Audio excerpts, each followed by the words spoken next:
بسم اللہ والصلاة والسلام علی رسول اللہ خاتم النبیین ورحمۃ اللہ عالمین۔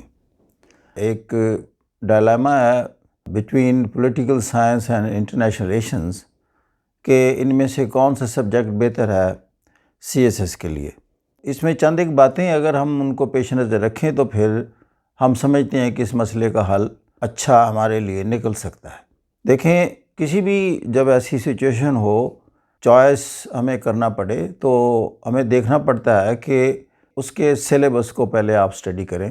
جب آپ اس کی ڈیٹیل دیکھیں گے تو کچھ فوراً آپ کے ذہن میں آپ کا جو ایپٹیچیوڈ ہے یا آپ کا جو بیک گراؤنڈ نالج ہے وہ آپ کو سپورٹ کرے گا، بتائے گا کہ کون سا سبجیکٹ آپ کو کمپیریٹیولی آسان لگتا ہے ٹو کمپریہینڈ، ٹو انڈرسٹینڈ۔ یہ آپ ہی نے فیصلہ کرنا ہے، کسی اور کو اپنا فیصلہ نہ کرنے دیجئے۔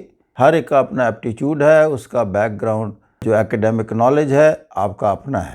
ایک بات، جب سلیبس سٹڈی کر لیں گے تو پھر آپ دیکھیں آپ کا جو ایپٹیچیوڈ ہے، جو بیک گراؤنڈ نالج ہے، اس کو کون سا سبجیکٹ اس میں سے اپیل کرتا ہے۔ میں بریفلی اگر آپ کو بتاؤں کہ پولیٹیکل جو سائنس ہے یہ اسٹیٹ اور اس کی گورننس کے متعلق زیادہ ہے، لیکن انٹرنیشنل ریلیشنز یہ بٹوین دا اسٹیٹس جو ریلیشنز ہیں اس کو زیادہ فوکس کرتی ہے۔ تو یہ بہن بھائی کافی ایک دوسرے سے ملتے ہیں، اور پرٹیکولرلی جو پیپر 2 ہے، خواہ پولیٹیکل سائنس کا ہو یا انٹرنیشنل ریلیشنز کا ہو، یہ آلموسٹ کرنٹ افیئرز ہی ہوتے ہیں۔ پھر ایک سکوپ آف دا سبجیکٹ ہوتا ہے کہ بعض کا دیکھنا یہ بھی ہے کہ اگر آلموسٹ آپ سمجھتے ہیں کہ میرے لیے ایک جیسے ہی ہے تو پھر دیکھنا ہے کہ اس کی لینگتھ کتنی ہے، کتنا زیادہ سلیبس ہے، یا وہ کتنا آپ کا ٹائم کنزیوم کرے گا۔ اب اس میں تھوڑا سا ایک امپریشن یہ ہے کہ پولیٹیکل سائنس جو ہے قدرے لانگ سبجیکٹ ہے اور انٹرنیشنل ریلیشن جو ہیں وہ تھوڑا شارٹ ہے۔ دوسری بات اس میں یہ ہے کہ انٹرنیشنل ریلیشن میں کریٹیکل انالیسز کا ایلیمنٹ زیادہ ہے، یعنی اس میں ان ڈیپتھ سٹڈی وارنٹ کرتی ہے، اور جو تھوڑا سا فلسافیکل ٹچ ہے پرٹیکولرلی جب ہم اس کی تھیوریز کو دیکھتے ہیں۔ اس لحاظ سے اس کا ایک بینیفٹ آپ کو ملے گا، جو اوورآل آپ کا ایک مزاج چیک کیا جاتا ہے کریٹیکل انالیسز کا، کہ اسٹوڈنٹ میں مختلف ایشوز یا سبجیکٹس کو کریٹیکلی انالائز کرنا یا ایویلویٹ کرنے کی کتنی ایبیلٹی ہے۔ اس لحاظ سے آئی آر جو ہے وہ سپورٹ کرے گا کہ اس کے مزاج میں تھوڑی سی تبدیلی لائے گا کہ چیزوں کو کیسے کریٹیکلی ایویلویٹ کرتے ہیں، کیونکہ تھیوریز میں سارا کریٹیکل انالیسز ہے، ایک تھیوری دوسرے سے مختلف کیوں ہے اور کن گراؤنڈز پر وہ مختلف ہے۔ جیسے ریئلزم ہے، وہ لبرلزم سے کیوں مختلف ہے، یا لبرلزم کے ساتھ کنسٹرکٹیوزم کتنی ڈیفرنٹ ہے، تو اس میں کیا کیا ایریاز ہیں، تو ایک مائنڈ سیٹ کریٹ کرتا ہے۔ ویسے یہ ہے کہ جو کرنٹ افیئر کا پیپر ہے اس کو زیادہ سپورٹ جو ہے میں سمجھتا ہوں انٹرنیشنل ریلیشن زیادہ کرتا ہے۔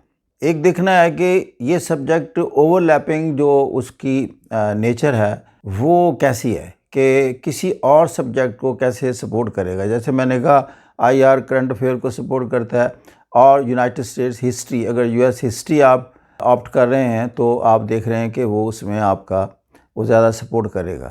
لیکن پولیٹیکل سائنس بھی کرتی ہے، یہ نہیں ہے کہ نہیں کرتی، لیکن کمپیریٹیولی آئی آر اس میں زیادہ کرتا ہے۔ اور جو پوائنٹ لیس امپورٹنٹ ہے لیکن اسٹوڈنٹ کے لیے بہت زیادہ امپورٹنٹ ہے، وہ ہوتا ہے کہ جناب سکورنگ کون سا ہے۔ تو سکورنگ کے حوالے سے میں آپ کو عرض کرنا چاہتا ہوں، جو سبجیکٹ آپ کو آتا ہے آپ لکھ سکتے ہیں، آپ اچھا انالیسز کر سکتے ہیں، آپ اس کی جو بیسک کنسیپٹس کو پراپرلی گریسپ کر سکتے ہیں اور آنسر شیٹ پر رکھ سکتے ہیں، تو پھر صاف ظاہر ہے وہ آپ کو ایوارڈ کرے گا۔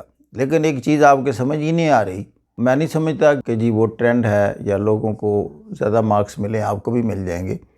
دوسرا، یہ جو سکورنگ میں ایک یہ بھی چیز دیکھی گئی ہے کہ ایک سال بعض اوقات جو ہے ایک سبجیکٹ بہت اچھے مارکس دے رہا ہے، دوسرے سال یا کچھ عرصے بعد اسی سبجیکٹس میں بڑے کم مارکس آ رہے ہیں، تو that tells the change of the examiner. اب آپ کو نہیں پتا جو اس وقت ایگزامینر ہے وہ کس طرح کا ہے، کیسا ہے، کچھ سخت ایگزامینر ہوتے ہیں، اسی لیے آپ دیکھ رہے ہیں کہ کبھی تو ایون اسلامک اسٹڈی جیسے سبجیکٹ پر بڑے کم مارکس آ جائیں گے، یا جیسے پچھلے سال دیکھا گیا کہ پاکستان افیئرز میں بڑے کم مارکس ملے ہیں، تو یعنی اس کا تعلق ایگزامینر کی نیچر اور اس کے سٹائل سے ہے۔ تو لہٰذا آپ سکورنگ کو اتنی اہمیت نہ دیں، اپنی انڈرسٹینڈنگ ایبلٹی جو ہے اس ایبلٹی کو آپ زیادہ اہمیت دیں۔ تو یہ کچھ چیزیں ہیں، یہ آپ کے سامنے ہم نے رکھی ہیں، ممکن ہے اس کا کچھ آپ کو فائدہ پہنچے گا۔